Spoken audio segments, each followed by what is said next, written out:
ધન્યવાદ ધન્યવાદ પ્રભુ. તમે દયાળુ પ્રભુ છો.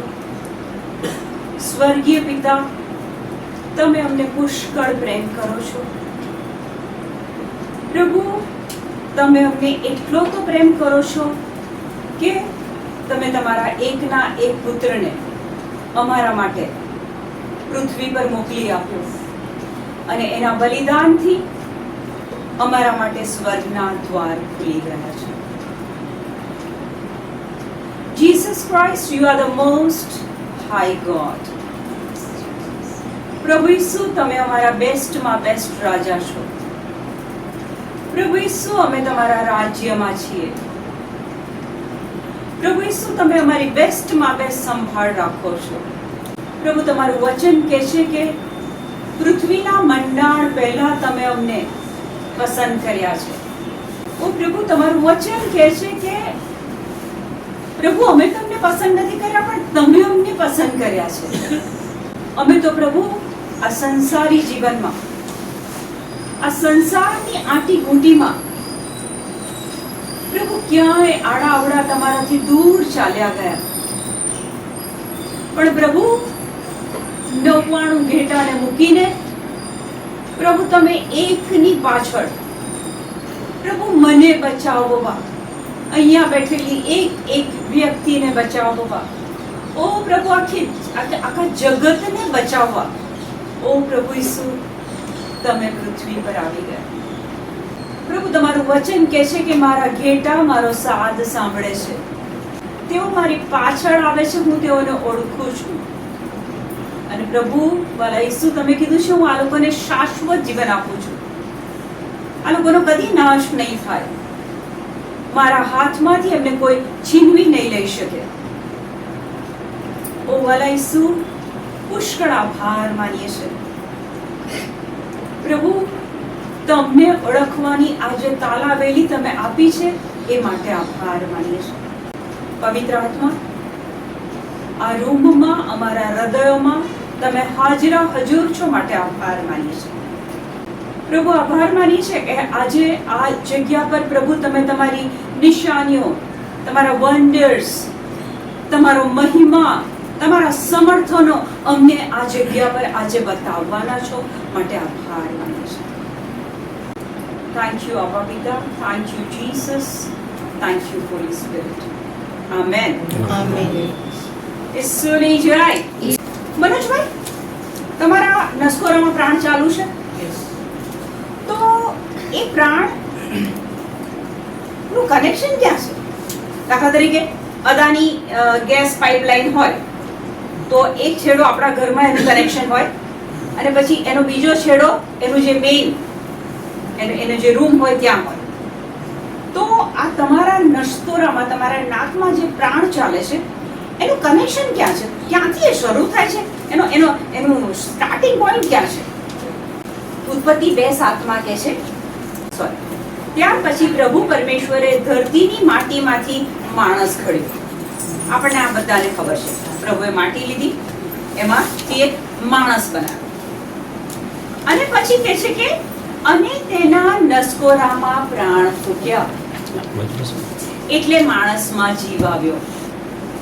એટલે આપણો શ્વાસ ક્યાંથી શરૂ થાય છે? કે છે કે પ્રભુએ આપણા નસકોરામાં પ્રાણ ફૂંક્યા. બરાબર. એક બીજું વચન વાંચીએ, જ્ઞાનવાણીમાં 12મો અધ્યાય અને પહેલા વચનમાં કહે છે, તારો જ અવિનાશ્વર પ્રાણ બધામાં વિલસે છે. ઈશ્વરનો અવિનાશ્વર જે ખલાસ ના થાય એ પ્રાણ બધામાં વિલસે છે. એટલે અત્યારે આપણે જે શ્વાસ લઈએ છીએ એ શ્વાસ પ્રભુએ મૂક્યો છે અને એ પ્રભુ સાથે સંકળાયેલો છે. અને ત્રીજું ને છેલ્લું વચન લઉં છું, યશાયા 57માં 16મો અધ્યાય, હું આખો વખત ઠપકો આપ્યા નહીં કરું, તેમ આખો વખત ગુસ્સો પણ નહીં કરું, કારણ બધામાં પ્રાણ પૂરનાર, પ્રાણનું મૂળ ઉદ્ભવ સ્થાન જ હું છું.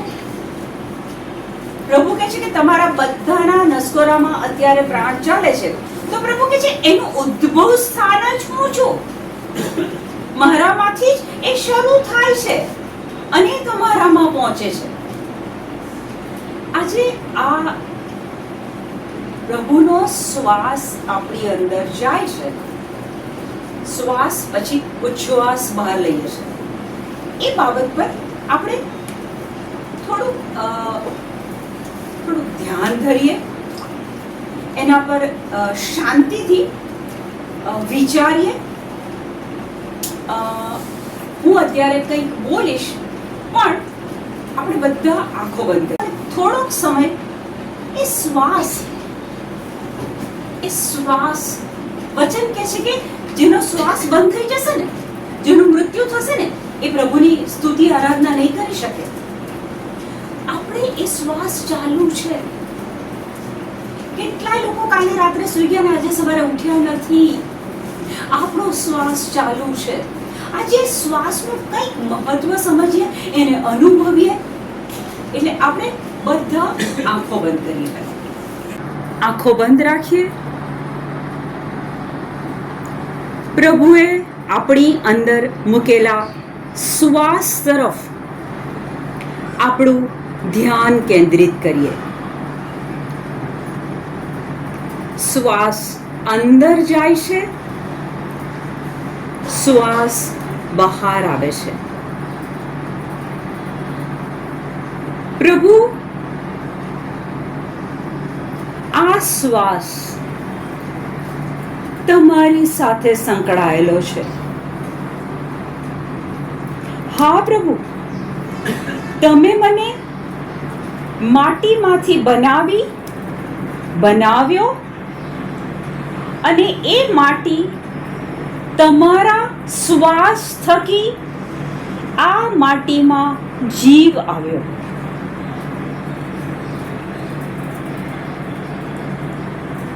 પ્રત્યેક શ્વાસમાં,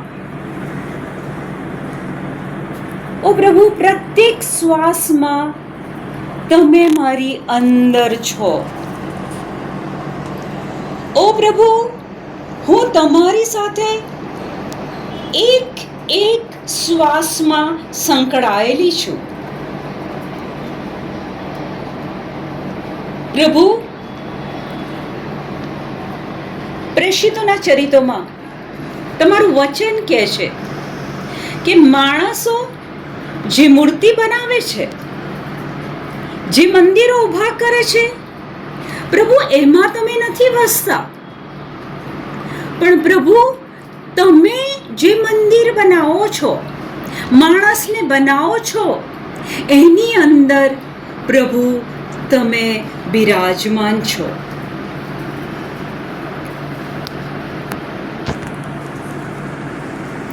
અદ્ભુત બાબુ કે તમે માત્ર તમે બનાવેલા મંદિરમાં રહો છો.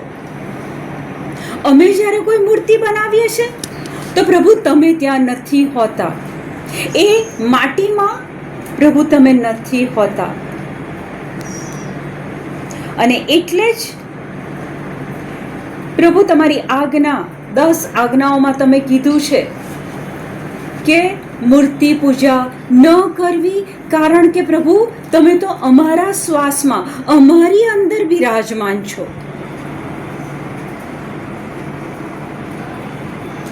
ઓ પ્રભુ, અત્યારે ફરી હું મારા શ્વાસ તરફ ધ્યાન દોરું છું. મારો શ્વાસ અંદર લઉં છું. પ્રભુ, એ શ્વાસ ઉચ્છ્વાસમાં પ્રભુ તમારામાં જ એ મારો શ્વાસ છોડું છું. ફરી શ્વાસ લઉં છું. તમારામાં એ શ્વાસને હું છોડું છું. ઓ પ્રભુ, તમને મળવા માટે, તમને શોધવા માટે, તમને ઓળખવા માટે પ્રભુ ક્યાં ક્યાં મેં તપાસ નથી કરી, ક્યાં હું નથી ગઈ કે નથી ગયો. ખૂબ જગ્યાઓએ, ખૂબ મંદિરોમાં, પણ પ્રભુ આજે મને ભાન થાય છે કે પ્રત્યેક શ્વાસમાં પ્રભુ તમે મારી અંદર છો. એક શ્વાસમાં પ્રભુ હું તમારી સાથે સંકળાયેલી છું, તમારી સાથે સંકળાયેલો છું. ઓ પ્રભુ, તમારું વચન કહે છે એફેસસ 1:4 કે પૃથ્વીના મંડાણ પહેલા પ્રભુ તમે મને પસંદ કરી છે, મને પસંદ કર્યો છે. કેટલી અદ્ભુત બાબત છે પ્રભુ કે આદમને બનાવ્યો, આકાશ, તારા, પાણી, વનસ્પતિ, પ્રાણીઓ બનાવ્યા એ પહેલા, પૃથ્વી બનાવી એ પહેલા પ્રભુ તમારી નજર મારા પર હતી. તમે મને પસંદ કરી છે, મને પસંદ કર્યો છે. પ્રભુ, આ તે તમારો કેવો પ્રેમ કે વચન કહે છે કે હજી અમે પાપી હતા ત્યારે જ તમારા પુત્રનું બલિદાન તમે લીધું છે. કેવો પ્રેમ પ્રભુ તમારો.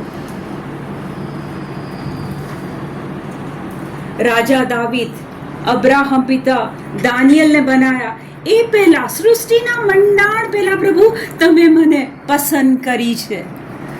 મારા નસકોરામાં તમે પ્રાણ પૂર્યો છે.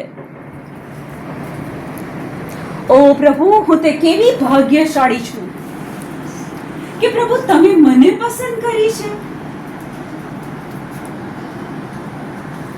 ખૂબ આભાર માનું છું પ્રભુ. અત્યાર સુધી અસંખ્ય પાપો કર્યા છે. તમારા રાજ્યના નિયમની વિરુદ્ધનું હું જીવન જીવી છું, અને તે છતાંય પ્રભુ ઈસુ તમે મને કહો છો કે હું તારે સારું શાંતિ મૂકતો જાઉં છું, મારી પોતાની શાંતિ તને આપતો જાઉં છું. હું જે શાંતિ આપું છું તે સંસાર આપે તેવી નથી. ઓ પ્રભુ, અમારા પાપો પ્રભુ તમે લેખામાં લેતા નથી. પ્રત્યેક શ્વાસમાં પ્રભુ તમે સાબિત કરો છો કે હું તને પ્રેમ કરું છું. હું તારો પ્રભુ છું. તારા નસકોરામાં પસાર થતા શ્વાસનું મૂળ ઉદ્ભવ સ્થાન જ હું છું.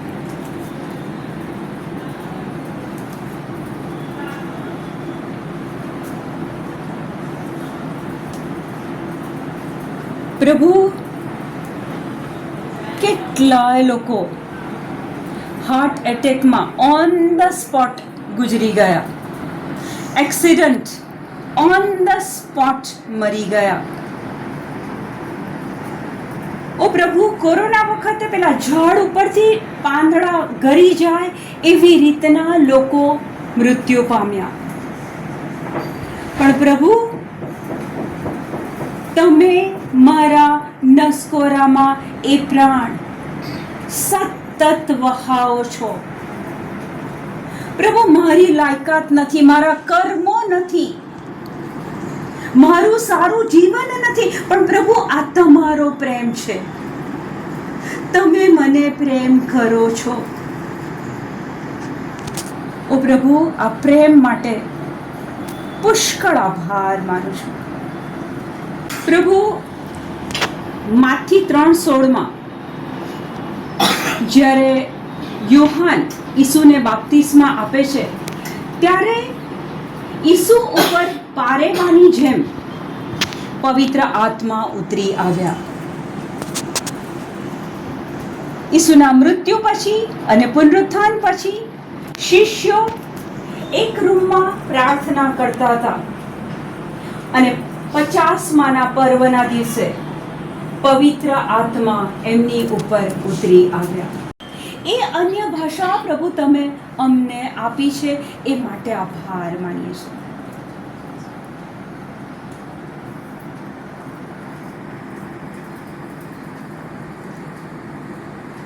જેટલા લોકો બોલી શકે છે એ લોકો અત્યારે અન્ય ભાષામાં બોલે, કારણ કે અન્ય ભાષામાં બોલનાર એ ઈશ્વર પિતાને ઉદ્દેશીને બોલે છે, એના સિંહાસને પહોંચી જાય છે. ચાલો આજે આપણે એ પિતાના સિંહાસન પાસે જઈએ, અન્ય ભાષા બોલીએ. એ પ્રભુની ભેટ જે આપણને મળી છે. શૈતાન અન્ય ભાષા જાણતો નથી. એને ખબર નથી હોતી કે જ્યારે આપણે અન્ય ભાષા, ત્યારે આપણે અને સ્વર્ગીય પિતા શું વાત કરે છે. Hallelujah, hallelujah, hallelujah. હાલા હાલા હરાબા હરાનાહા શારામા ખારામા ધીરાલાબા રબારીખા દિલારામા કિરોનામા શેલા ફખરનામા ધીરાબાબા ધીરાલાબા કોરેનામા લાબા શીકારા આરાફાતરા બાખારીનામા શીકારાનામા રેબ્રાબા ખાલાબા ખાશીરો ઇબ્રાબાખારીલા બાખારીનામા રેકાતાલારા બાખારામા શીરો બાખા રીપ્રો પ્રબાખા દિલારા બાખારા બારા બારા બારા બાખારીલા શોપે બાબા બાબા સારો બારો બારો લાબા શીકરનામા ધીરેલાબા તમે સ્વર્ગીય પિતા જોડે વાત કરી રહ્યા છો. તમે સ્વર્ગીય પિતા જોડે વાત કરી રહ્યા છો. લેહારી બાહાના હાના હારા હારા ઈશ્વા કોરે નવા શીકર નવા જીરોલા બકરી નવા ઓકે ના હા શીકલા શીકર બાતોલા એ બાબા બાબા બારીરા નવા દીરેલા બકરી નવા લમા શીકોરા નવા હાકાદરા નવા દીરેલા ઓકલા બકરે દે દે દે દારીરા નિકરીલા બાબા શોરા દે નિકરી દે સો દે દે દે દે દે દે દે અરે ઘરે રે ખારા ખારા રે મહાની વાલા બાબા ખરા બાબા રે બાબા હાકોરા નવા દીરેલા હાલા ડોક્ટર મકરલા બશીકો શીકર બકરી રાની રાની રાની રાની રાની રોબરા બાબા બાબા બાબા હાલેલુયા હાલેલુયા હાલેલુયા હાલેલુયા. ધન્યવાદ આપા પિતા, તમે અમને આ હક આપ્યો છે કે અમે તમારા બાળક તરીકે તમારી સાથે વાત કરી શકીએ. ધન્યવાદ આપા પિતા, ધન્યવાદ પ્રભુ ઈસુ, ધન્યવાદ પવિત્ર આત્મા. Thank you lord, thank you Jesus, thank you Jesus, thank you Jesus. તમારા પ્રેમ માટે આભાર માનીએ છીએ. ધન્યવાદ પ્રભુ ઈસુ, તમે આપેલી પાપોની માફી માટે આભાર માનીએ છીએ. Thank you Jesus, thank you, thank you. Amen, amen, amen. Slowly open your eyes. આપણા વિષય ઉપર આવીએ. એક સમય હતો કે જ્યારે પ્રભુ પ્રભુ પ્રભુ તો કેથલિક ફેમિલીમાં જન્મ થયેલો એટલે પહેલેથી પ્રાર્થના અને આ બધું શીખવાડે, પણ હંમેશા એક ઈચ્છા હતી કે પ્રભુ કોણ, પ્રભુ કેવા દેખાય, પ્રભુ ક્યાં રહે. પ્રભુ વિશે જાણવા માટે બહુ જ કુતૂહલ હતું. બાઇબલ બી વાંચું પણ કાંઈ એટલું બધું કાંઈ સમજમાં ના આવે. એટલી હદ સુધી કે એક સમય એવો આવવા લાગ્યો કે હું વાદળોમાં ઊંચી ઊંચી નજર કરું અને હંમેશા એવી ઈચ્છા રાખું, આશા રાખું કે ક્યાંક મને પ્રભુનો ચહેરો દેખાશે, ક્યાંક મને પ્રકાશ દેખાશે અને ત્યાં પ્રભુનો ચહેરો દેખાશે. એટલી હદ સુધી કે અટીરા પર હું રોજ સાંજે ચાલવા જાઉં. ચાલતા ચાલતા આ જ મારી અભિલાષા હોય અને હું ચાલતા ચાલતા ઓલવેઝ મારી નજર વાદળો તરફ હોય કે ક્યાંક મને દેખાય છે, ક્યાંક મને દેખાય છે. આજે એ પ્રભુ ક્યાં રહે છે, એ પ્રભુ કોણ, એમનો સ્વભાવ કેવો, એ પ્રભુએ પોતાના સેવકો મારા જીવનમાં મોકલીને મને એ બાબતો બાઇબલના વચનો દ્વારા સમજાવી. એટલે આજે હવે મારે જો પ્રભુને મળવું હોય છે, મારે જો પ્રભુ જોડે વાત કરવી હોય છે, તો હું વાદળોમાં નથી જોતી. માણસની બનાવેલી કોઈ પણ મૂર્તિમાં હું પ્રભુને જોવાની કોશિશ નથી કરતી, કારણ કે મને એક્ઝેક્ટલી જગ્યા મળી ગઈ છે. અને આજે હું તમને એ જ જગ્યા બતાવવા આવી છું. એક ભૂતકાળનો સમય હજી મને યાદ છે. હું સવારમાં ઉઠું, મારી પહેલી પ્રાર્થના કરું ને તો મારે પ્રભુને સંબોધન કરવું હોય. દાખલા તરીકે હું પ્રકાશભાઈ જોડે વાત કરું તો પહેલા હું શું કરું, પ્રકાશભાઈ આપણે આનું શું થયું, તો પહેલા હું એમનું સંબોધન કરું ને, એમની સામે જોઉં, એમની આંખમાં જોઉં. મને હંમેશા એવું થાય કે હું પ્રાર્થના કરું છું તો મને પ્રભુ જોડે કંઈ એડ્રેસ કરવા માટે કશું, એટલે હું પ્રભુ જોડે આવી રીતના, મારા રૂમમાં કોઈ ના હોય, હું એવું માનીને બોલું કે પ્રભુ, એટલે હું જાણે કે પ્રભુ જોડે એ રીતે કમ્યુનિકેટ કરવાની કોશિશ કરતી હતી. યાદ રાખજો, જ્યાં સુધી તમને ભૂખ નહીં લાગે ને ત્યાં સુધી પ્રભુ તમને નહીં આપે. એ અગન નહીં હોય ને પ્રભુને મળવાની, શોધવાની, જાણવાની, એની જોડે સંબંધ બાંધવાની, એ અગન નહીં હોય ને તો કામ નહીં બને. પ્રભુ દિવસ રાત આપણા હૃદયને જોવે છે, આપણી ઈચ્છા જોવે છે. ઓકે, રવિવાર દેવળમાં જઈએ, બુધવાર દેવળમાં જઈએ, કેટલું સરસ મેં કામ કર્યું. પ્રભુ કહે છે ઓકે, તને રવિવારનું દેવળ બી મળશે ને બુધવારનું દેવળ બી મળશે. જેટલી તમે ભૂખ વધારશો, ઈચ્છા વધારશો, એમ પ્રભુ એવો જબરજસ્ત તમને અનુભવ કરાવશે. કદાચ મારી સામે આજે મનોજભાઈ બેઠા છે, એમના જીવનમાં હમણાં જે એ કામ થઈ રહ્યું છે બધું પ્રભુનું, એમણે એ ઈચ્છા કરી છે, પ્રભુને ઓળખવો છે, પ્રભુને જાણવો છે. અને જ્યારે એમણે એ ઈચ્છા કરવા માંડી છે ને, ત્યાં પ્રભુ એમના જીવનમાં બેક ટુ બેક એ અનુભવો એમને આપવા માંડ્યા છે. એટલે જો તમને તરસ નહીં લાગી હોય, ભૂખ નહીં લાગી હોય, તો પવિત્ર આત્મા તમારી એ બાબતોમાં, એ એરિયામાં કામ ના કરી શકે.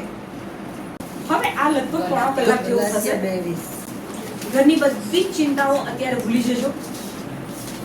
મને જે પ્રભુને હું વાદળોમાં શોધતી હતી ને ક્યાં ક્યાં, એ મને જગ્યા મળી ગઈ છે. એ જગ્યા હું તમને બતાવવા માંગુ છું. તમે ત્યાં જજો અને ત્યાં એની જોડે વાત કરજો. અત્યારે પોણો કલાક ફૂલ ફોકસ અહીંયા રાખજો, બીજી કોઈ જગ્યાએ ધ્યાન આપશો નહીં. કોઈને બાઇબલ જોઈતું હોય તો મારી પાસે છે. ગલાતિયા 2:20. ખ્રિસ્તની સાથે જ હું પણ ક્રૂસે જડાયેલો છું. હા,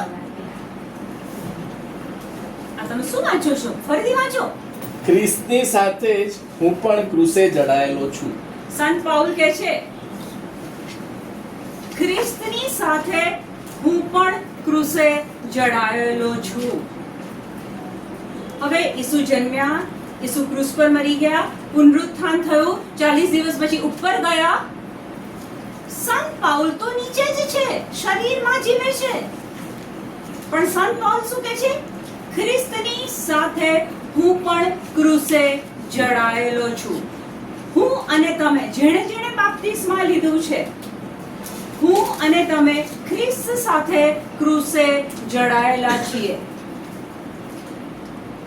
આ એક મોટું રહસ્ય, મોટું રેવલેશન, ખુલાસો, કે જેણે બાપ્તિસ્મા લીધું છે એ બધા ખ્રિસ્ત સાથે ક્રૂસે જડાયેલા છે. પછી એટલે હવે જે જીવે છે તે હું નથી જીવતો. હવે જે જીવે છે એ હું નથી જીવતો કે જીવતી, પણ ખ્રિસ્ત મારામાં જીવે છે. ખ્રિસ્ત મારામાં જીવે છે.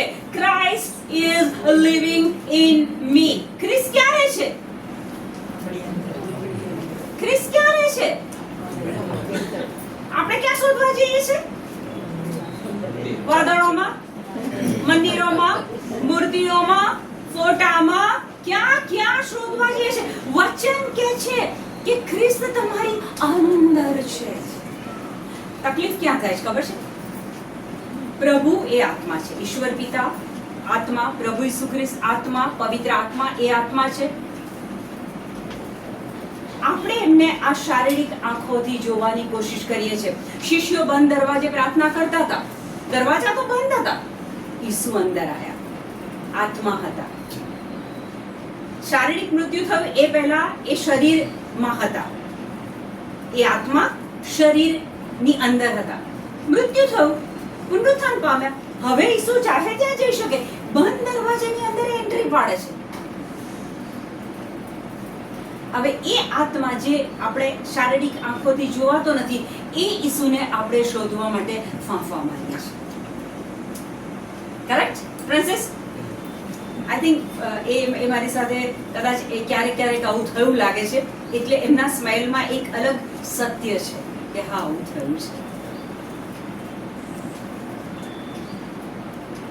પ્રભુ ઈસુ ખ્રિસ્ત, ઈશ્વર પિતાનો એકનો એક પુત્ર, ક્યાં રહે છે? આપણી અંદર રહે છે. ઈસુ સાથે મને પણ ક્રુસે જડાવવામાં આવી છે, અને હવે જે જીવે છે તે પુષ્પા નથી જીવતી, પણ ખ્રિસ્ત પુષ્પામાં જીવે છે.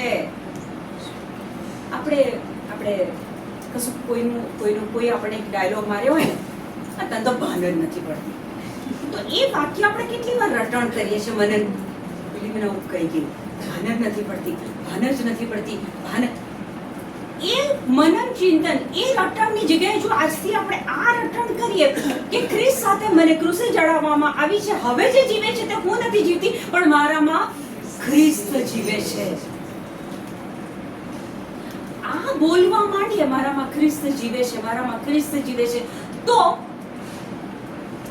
ધીરે ધીરે ધીરે રોમ 10:17 કે છે, સાંભળવાથી શ્રદ્ધા વધે છે. તમે બોલો છો ને તમે સાંભળશો, ખ્રિસ્ત મારામાં જીવે છે, ખ્રિસ્ત મારામાં જીવે છે, હું એકલી નથી, હું બિચારી નથી, હું નબળી નથી, ખ્રિસ્ત મારામાં જીવે છે. જેટલું સાંભળશો એટલી એ વચન પ્રત્યે તમારી શ્રદ્ધા વધશે. ઓકે, બીજું એક વચન જોઈએ, કલોસા 1:27. કોલોસિયન્સ 1:27. કલોસા 1:27 વાંચે પહેલા, પ્રભુ ઈસુ પૃથ્વી પર આયા, એ ફક્ત કેથલિકો માટે, પ્રોટેસ્ટન્ટ માટે, પેન્ટેકોસ્ટ જેને ના, આખા જગતને બચાવવા માટે એ આવ્યા છે. એટલે ખ્રિસ્ત એવું નથી કરતા કે કેથલિકની અંદર છે અને આ વચન આપણને મદદ કરશે કે ખ્રિસ્ત ક્યાં રહે છે. એ રહસ્યમાં વિધર્મીઓ માટે મહિમાનો કેવો અઢળક ભંડાર ભરેલો છે. વિધર્મીઓ માટે મહિમાનો કેવો અઢળક ભંડાર ભરેલો છે, એની પુણ્યજનોને જાણ કરવાનું ઈશ્વરે ઈચ્છ્યું હતું. એ રહસ્ય એટલે તમારામાં વસતા ખ્રિસ્ત, ભાવિ મહિમાની વસતા ખ્રિસ્ત. ભાવિ રહસ્ય તમારામાં વસતા ખ્રિસ્ત. ખ્રિસ્ત ક્યાં વસે છે? પ્રૂફ મળ્યું? 2. હવે હજુ આપણે આગળ જવું છે. ઈશ્વર પિતા, કારણ કે આપણને એક પ્રાર્થના મળી છે, હે અમારા બાપ તું સ્વર્ગમાં છે. સ્વર્ગમાં પ્રભુ ઈશ્વર પિતાનું સિંહાસન છે અને જમણા હાથે ઈસુ બિરાજમાન છે. પણ ઈશ્વર પિતા આત્મા છે, પ્રભુ ઈસુ ખ્રિસ્ત આત્મા છે, પવિત્ર આત્મા એ આત્મા છે. એટલે અહીંયા કહેવામાં આવે છે ક્રૂસ સાથે ઈસુના બલિદાનમાં હું પણ ક્રૂસે જડાઈ અને હવે ખ્રિસ્ત તમારામાં. કે છે કે વિધર્મીઓ માટે રહસ્ય શું? તો કે ખ્રિસ્ત એમનામાં છે. ઓકે, હવે ઈશ્વર પિતા ખોલો ને યશાયા 9:5. કારણ એક બાળક આપણે માટે જન્મ્યો છે. હવે યશાયા એ પ્રભુ ઈસુ ખ્રિસ્ત જન્મે ને એ પહેલા જન્મેલા, અને પવિત્ર આત્માની પ્રેરણાથી એ આ રીતની ભવિષ્યમાં જે બાબતો બનવાની હતી એ પવિત્ર આત્માની પ્રેરણાથી એ લખે છે. હવે યશાયા ઈસુ જન્મે પહેલા જ કહે છે, શું કહે છે? વાંચો. કારણ એક બાળક આપણે માટે જન્મ્યો છે. એક બાળક જન્મ્યો છે આપણે માટે. એક પુત્ર આપણને આપવામાં આવ્યો છે. પુત્ર આપવામાં આવ્યો છે. ઈશ્વરને જગત પર એટલો તો પ્રેમ હતો કે પોતાનો એકનો એક પુત્ર આપી દીધો. પુત્ર આપવામાં આવ્યો છે. તેના ખભા ઉપર રાજ્યાધિકારની નિશાની છે. એના ખભા પર રાજ્યાધિકારની નિશાની છે. તે અદ્ભુત સલાહકાર. હવે એ કોણ? એ કોણ? તો કે છે કે એ અદ્ભુત છે, સલાહકાર, પછી દેવી વીર દૈવી વીર શાશ્વત પિતા શાશ્વત પિતા શાશ્વત પિતા શાશ્વત અને અને શાંતિનો નાથ અને કહેવાશે. શાંતિનો નામ. અંગ્રેજીમાં કે છે is wonderful, is counsellor, is mighty God, is everlasting father, is the prince of peace. Peace, શાંતિનો. તો ત્રીજી ક્વોલિટી શું કે છે? ઇઝ એવરલાસ્ટિંગ ફાધર, એ સનાતન પિતા છે. ધેટ મીન્સ ઈશ્વર પિતા અને પ્રભુ ઈસુ ખ્રિસ્ત એ એક છે. આ વચનમાં એવું કહેવામાં આવે છે કે ઈસુ એ પિતા છે, everlasting father. That means Jesus and our father are one. ઈસુ અને સ્વર્ગીય પિતા પરમેશ્વર પિતા એક છે. ખોલો યોહાન 10:30. આ વચન ઈસુ પોતે બોલે છે. યોહાન 10:30. હું અને પિતા અમે એક છીએ. ઈસુ શું કહે છે? હું અને પિતા અમે એક છીએ. હું નથી કહેતી, વચન કે છે. વચનમાં ઈસુ પોતે કહે છે કે હું અને પિતા એક છીએ. યશાયા 9:5. He is everlasting father, એ સનાતન પિતા છે. હવે અહીંયા ઈસુ પોતે કહે છે કે હું અને પિતા એક છીએ. એટલે that means કે ઈસુ સાથે મને પણ ક્રૂસે જડાવવામાં આવી છે. એટલે હવે જે જીવે છે તે હું નથી જીવતી, મારામાં ખ્રિસ્ત જીવે છે. તો ખ્રિસ્ત મારામાં જીવે છે તો પિતા પણ મારામાં છે.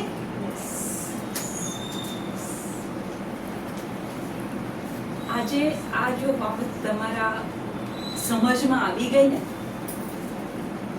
અંદર ઉતરી ગઈ ને, તો એ પ્રભુ જોડે તમે ડાયરેક્ટ વાત કરી શકશો.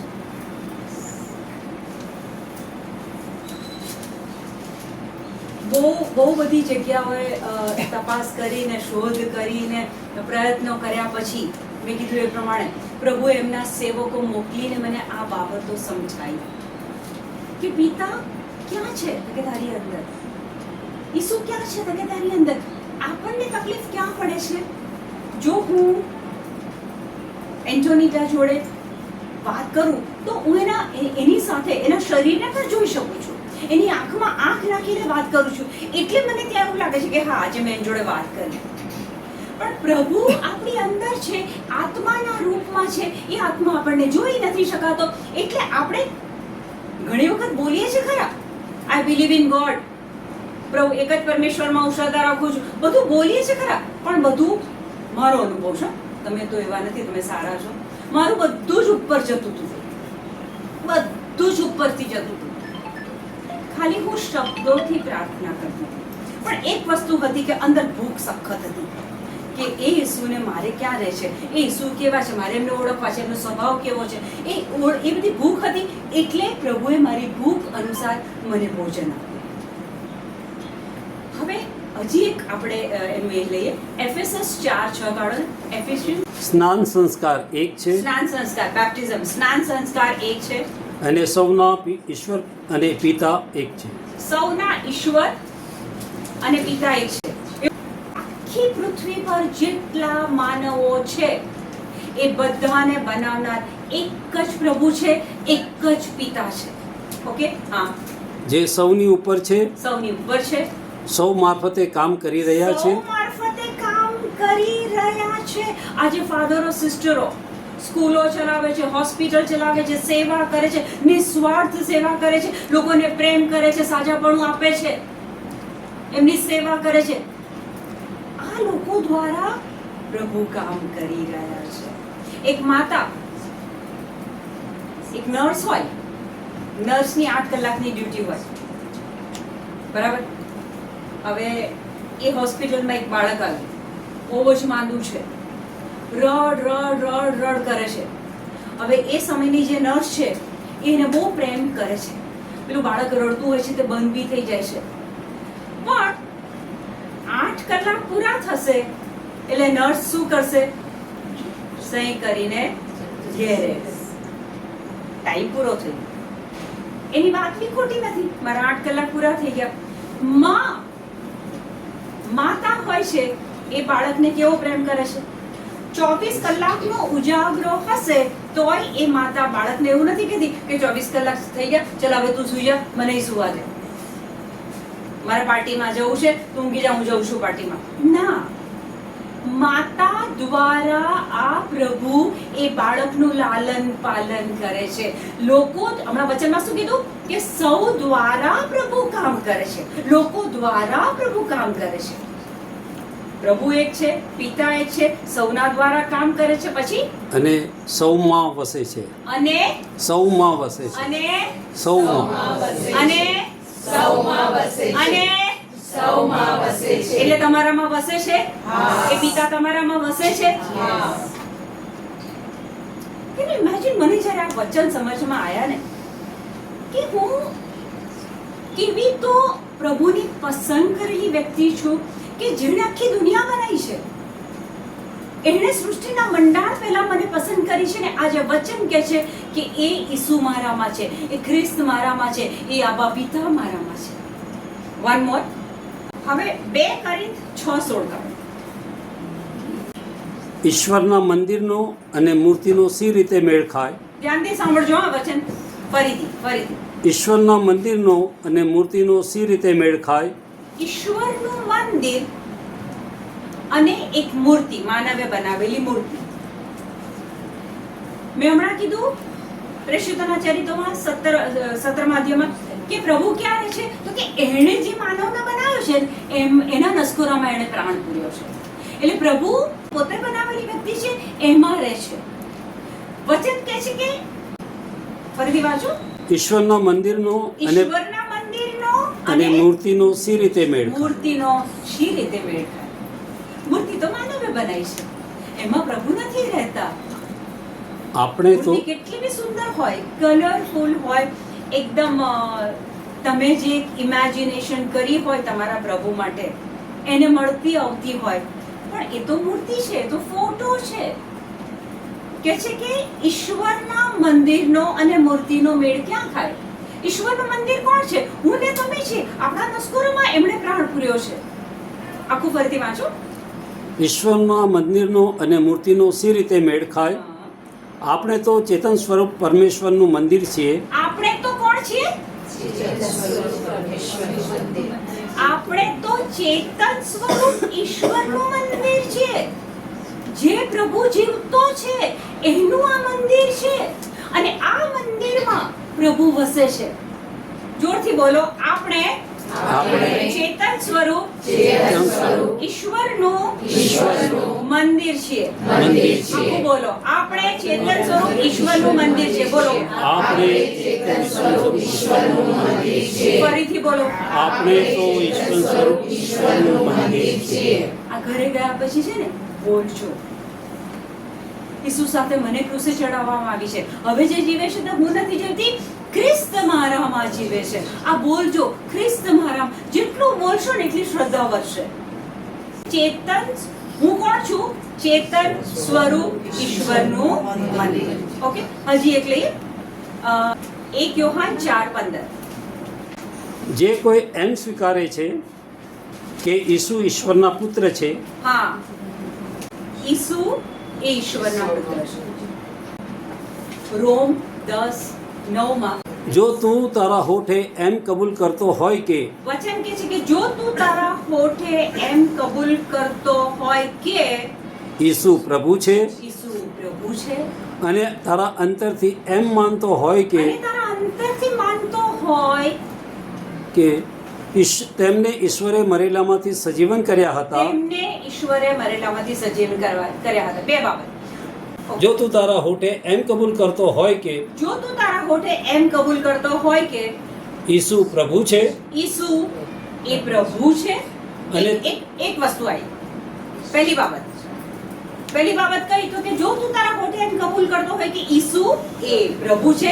બીજી બાબત, અને તારા અંતરથી એમ માનતો હોય કે તેમને ઈશ્વરે મરેલામાંથી સજીવન કર્યા હતા. જો તું તારા અંતરથી એમ માનતો હોય, કોકો જો તું તારા અંતરથી એમ માનતો હોય કે ઈશ્વરે એમને મરેલામાંથી સજીવન કર્યા હતા, બે જ બાબત હોઠે કબૂલ કરવાનું ઈસુ પ્રભુ છે, બીજી બાબત ઈશ્વરે તમને મરેલામાંથી સજીવન, આ બે જ વસ્તુ જો તમે કરો તો શું થાય ખબર છે? તો શું થાય? વચન કે છે તો તારો ઉદ્ધાર થશે. તો તારો ઉદ્ધાર થશે. ઉદ્ધાર મેળવવા માટે, મુક્તિ મેળવવા માટે લોકો કેટલા તપ, ત્યાગ, ઉપવાસ અને સ્વપીડન પગરખા પહેર્યા વગર ચાલવું, અને જો કોઈ જગ્યાએ જવાનું હોય તો વાહનનો ઉપયોગ ના કરે, બેર ફૂટેડ ચાલે, કેટલું બધું સ્વપીડન કરે છે. કેમ? તો કે છે કે કંઈક અમુક કરોડો જન્મમાંથી કે છે કે પછી હવે મુક્તિ મળી જાય. આ ઈસુનો પ્રેમ જુઓ, આપણા ઈશ્વર પિતાનો પ્રેમ જુઓ કે જો તું તારા હોઠે એમ કબૂલ કરતો હોય કે ઈસુ પ્રભુ છે ને, અંતરથી માનતો હોય, લપ નહીં, અંતરથી માનતો હોય કે ઈશ્વરે એમને મરેલામાંથી સજીવન કર્યા હતા, તો તારો ઉદ્ધાર પાકો. મેં તો એટલી બધી મીણબત્તીઓ ચડાવી છે, એટલી બધી જગ્યાએ ખરેખર હું આણંદથી ખંભળો જ પગપાળા ગઈ છું. મારા સ્વ પ્રયત્નો મેં બહુ કર્યા છે. હું એમ માનતી હતી કે આ સારું કર્મ છે, આવું કર્મ કરીશ એટલે પ્રભુ મારાથી રાજી થશે. હું ક્યાં રહું છું એ ઓળખ. મને શોધવા બહાર જઈશ નહીં. તારે મુક્તિ જોઈએ છે? તારી મુક્તિ માટે મેં દુઃખ વેઠી લીધું છે. સ્વર્ગ છોડીને મેં બધું દુઃખ વેઠી લીધું છે. હવે તું મને ઓળખ. બોલતા નહીં. યોહાન 17:3 માં કહે છે કે ઈશ્વર પિતાને ઓળખો અને એણે મોકલેલા પુત્રને ઓળખો એટલે તમારો ઉદ્ધાર છે. કેટલું ઈઝી છે, પણ માનવને કેવું છે ખબર છે? કશું ઈઝીલી મળી જાય ને એની વેલ્યુ ના. કશું બી ફ્રીમાં મળે, ઈઝીલી મળી જાય, હોતું હોય પસીનો પાડું, મહેનત કરું તો મને કંઈક મળે. આ પ્રભુનો પ્રેમ આપણે હજી ખરેખર ઓળખ્યા નથી. પ્રભુના પ્રેમને હજી આપણે જાણ્યો નથી. પ્રભુ આપણી પાસે કોઈ કશું મોટી બાબતો નથી માંગતા, કાંઈ જ નથી માંગતા. બે જ વસ્તુ કહેશે, આ બોલ અને અંતરથી માન. ઓકે, એ પેલા મૂળ આપણું વચન પાછું લઈએ. 1 યોહાન 4:15. હા, 1 યોહાન 4:15. જે કોઈ એમ સ્વીકારે કે ઈસુ ઈશ્વરના પુત્ર છે, ઈસુ ઈશ્વરના પુત્ર છે. ફરીથી રેફરન્સ આવ્યો. ઈસુ ઈશ્વરના પુત્ર છે, તેનામાં ઈશ્વર વસે છે, તેનામાં ઈશ્વર વસે છે, અને તે ઈશ્વરમાં વસે છે. અને તે ઈશ્વરમાં વસે છે. જે એ સ્વીકારી લે કે ઈસુ ઈશ્વરના પુત્ર છે, ઈશ્વર એનામાં રહે છે અને એ ઈશ્વરમાં રહે છે. 1 યોહાન 3:24. જે કોઈ તેમની આજ્ઞાનું પાલન કરે છે, જે કોઈ તેમની આજ્ઞાનું પાલન કરે છે, તેનો વાસ ઈશ્વરમાં, તેનો વાસ ઈશ્વરમાં, અને ઈશ્વરનો વાસ તેનામાં હોય છે. ઈશ્વરનો વાસ તેનામાં હોય છે. જે કોઈ શું કરે છે? તેમની આજ્ઞાનું પાલન કરે છે. પહેલી જ આજ્ઞા, એક જ આજ્ઞા, મારા સિવાય તારે બીજો કોઈ પ્રભુ ના હોવો જોઈએ. કહે છે કે મારા સિવાય, except me you should not have any other god. આપણે કેટલા બધા પ્રભુ બનાવ્યા છે. પૈસો મારો પરમેશ્વરને, હું પૈસાનો દાસ. આપણે પૈસાને આપણે પરમેશ્વર બનાવી દીધો છે. ઘણા કેસમાં મિત્રતા, દોસ્તી એ પ્રભુ બની ગયું છે. Live in relationship. નિયમ નથી જોઈતું, બંધન નથી જોઈતું, કાયદો નથી જોઈતો, આજ્ઞા પાલન નથી જોઈતું. મનમાની. જે કોઈ ઈશ્વરના નિયમમાં રહે છે, એ શું કહે છે? મૂર્તિ પૂજા નહીં કરવાની. તમારા ઘરમાં કેટલી મૂર્તિઓ છે? આત્મ મંથન કરજો, ઘેર જઈને જોજો. પ્રભુ કહે છે કે તારે માટીની કે કોઈ ધાતુની કશાની મૂર્તિ બનાવવાની નહીં. જો પ્રભુ મૂર્તિ બનાવવા માટે ના પાડે છે તો એની પૂજા કરવાનો તો કોઈ પ્રશ્ન જ નથી. જે કોઈ એની આજ્ઞા પ્રમાણે ચાલે છે. પ્રભુ કહે છે કે તારા પડોશીને તારી જાત જેટલો પ્રેમ કર. મારા માટે મારો પડોશી કોણ? હું 303 માં રહું છું, તો 304 માં રહે છે એ મારો પડોશી? ના. મારા માટે મારો પડોશી એ સૌથી પહેલો મારો પતિ. એ મારો પડોશી પહેલા. હું એને પ્રેમ નથી કરતી, હું એની આજ્ઞામાં નથી રહેતી, હું એની વાતને સાંભળતી નથી, એની કીધેલી વાતને સાંભળ્યા વગર મારી મનમાની કરું છું અને પછી ચર્ચમાં જઈને જોર જોરથી પ્રાર્થનાઓ કરું છું અને જે એની આજ્ઞામાં રહે છે એની અંદર પ્રભુ રહે છે. ઈસુ પૃથ્વી પર કોઈ ધર્મ સ્થાપવા નતા આવ્યા, ખ્રિસ્તી ધર્મ સ્થાપવા માટે નહોતા આવ્યા. એ તો ઈશ્વરનું રાજ્ય ફેલાવવા આવેલા. એ તો તમને તમારું પુત્ર પદ પાછું આપવા આવેલા. આપણે આ બધી ધાર્મિક પ્રવૃત્તિઓ કરીએ પણ જો એ પ્રભુની આજ્ઞા પ્રમાણે નથી જીવતા તો એ બધી જ પ્રવૃત્તિઓ છેલ્લે જ્યારે ન્યાય થશે ત્યારે બધી કચરામાં જતી રહેશે. પેલા કહે છે ને કે છેલ્લે ન્યાય થશે ત્યારે પેલા લોકો એવું કહેશે કે પ્રભુ તારા નામે અમે અબદૂતો કાઢતા હતા. પ્રભુ કહે છે ઈસુના નામમાં જ એટલી શક્તિ છે કે અબદૂત ભાગી જાય.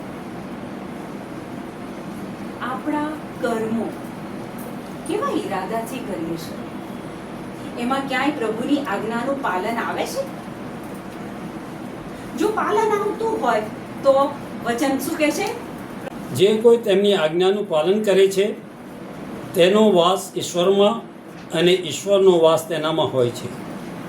આજે મને મારા પતિ જોડે ના ફાવતું હોય, હું જે કુટુંબમાં રહું છું એની જોડે મારે મતભેદ બધું જ હોય અને તે છતાં પ્રભુની આજ્ઞા પ્રમાણે હું એ કુટુંબમાં એ પતિ સાથે જ્યારે સેટ થઉં છું, મજબૂરીની મારી નહીં પણ પ્રભુની આજ્ઞા અનુસાર રહું છું, ત્યારે પ્રભુનો વાસ મારામાં છે અને મારો વાસ પ્રભુમાં છે.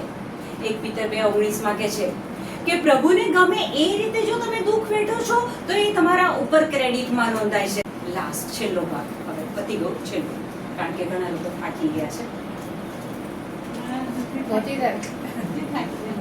પ્રભુ ઈસુ ક્યારે પ્રભુ ઈસુ ક્યાં રહે છે? આપણી અંદર. ઓકે, ઈશ્વર પિતા ક્યાં રહે છે? અને વચન તો કે છે કે તને એટલી ખબર નથી કે તું પવિત્ર આત્માનું મંદિર છે? 1 Corinth 3:16. તમે એટલું નથી જાણતા કે તમે ઈશ્વરનું મંદિર છો? તમને એટલી ખબર નથી, એટલું નથી જાણતા કે તમે ઈશ્વરનું મંદિર છો. ફરીથી તમે ઈશ્વરનું મંદિર છો. કેટલી વાર રેફરન્સ આવે છે બાઇબલમાં? You are the temple of God. કેટલી વાર રેફરન્સ આવે છે? અને આપણે સાંજ પડે ગ્લુમી ફીલ થાય, અરે યાર આજે પેલાનો ફોન ના આવ્યો, આજે પેલીનો ફોન ના આવ્યો. તમે એ જ ભૂલી ગયા છો કે તમારી અંદર આખી પૃથ્વીનો સર્જનહાર તમારી અંદર આવીને બેઠો છે. અને ઈશ્વરનો આત્મા તમારામાં વસે છે. તમને એટલું નથી ખબર કે તમે પવિત્ર આત્માનું મંદિર છો અને ઈશ્વરનો આત્મા તમારામાં વસે છે? એટલે પવિત્ર આત્મા પણ આપણી અંદર વસે છે. ઈસુ ખ્રિસ્ત આપણામાં વસે છે, ઈશ્વર પિતા આપણામાં વસે છે, પવિત્ર આત્મા આપણી અંદર વસે. ધેટ મીન્સ કે આખો સ્વર્ગ આપણી અંદર છે. The entire heaven is in us. એક મૃગ, કસ્તુરી મૃગ એની જે નાભી હોય ને એની બાજુની ગ્રંથિમાં એ સુગંધ, એ કસ્તુરીની સુગંધ એ ત્યાં હોય છે. હકીકતમાં એ કસ્તુરી મૃગની અંદર એની પાસે જ આ સુગંધ છે. ખૂબ સરસ સુગંધ હોય પણ એને ખબર નથી કે આ મારી અંદર છે. એટલે કેટલી બધી વાર એવું બને છે કે એ સુગંધને શોધવા માટે એ જંગલમાં દોડ કરે છે પણ એ સુગંધ, એ કસ્તુરી એને મળતી નથી. કેમ? કારણ કે એ કસ્તુરી બહાર નથી, એ એની અંદર છે. પ્રભુ તમારી અંદર છે.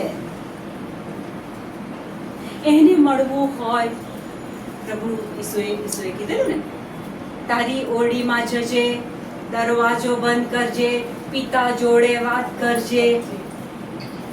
એ શું કે પિતા તારી અંદર જ છે, તારી પાસે જ છે. જ્યારે આપણને આ સત્ય સમજમાં આવે કે પિતા, પુત્ર અને પવિત્ર આત્મા વચન અનુસાર એ તો મારી અંદર છે. માનો કે રાજા, કોઈ રાજ્યનો રાજા એવું કહેણ મોકલે કે રૂપલ, આજે હું તમારા ઘરે આવવાનો છું. રાજા તમારા ઘરે આવવાના છે, તો તમારું ઘર કેવું હશે? તમારો એ દિવસનો ડ્રેસ કેવો હશે? એ દિવસની ખુશી કેવી હશે? ભોજનની દિવસે તમે કેવું બનાવશો? કેમ? તો કે રાજા આવવાનો છે. પણ એ દુનિયાનો રાજા તમારી અંદર ઓલરેડી છે. Let us give a clap to our living and loving God. This is a big revelation. આ બહુ મોટો ખુલાસો છે આપણી આગળ. આપણા પહેરવેશમાં, આપણા બોલવામાં, એક ભિખારીનો છોકરો ચાલતો હોય અને એક રાજાનો છોકરો ચાલતો હોય, બંનેના ચાલમાં ડિફરન્સ હશે, બંનેની ભાષામાં, બોલવામાં, ઉચ્ચારમાં ડિફરન્સ હશે. એ રાજાઓનો રાજા આપણી અંદર છે. Thank you, Jesus. Amen.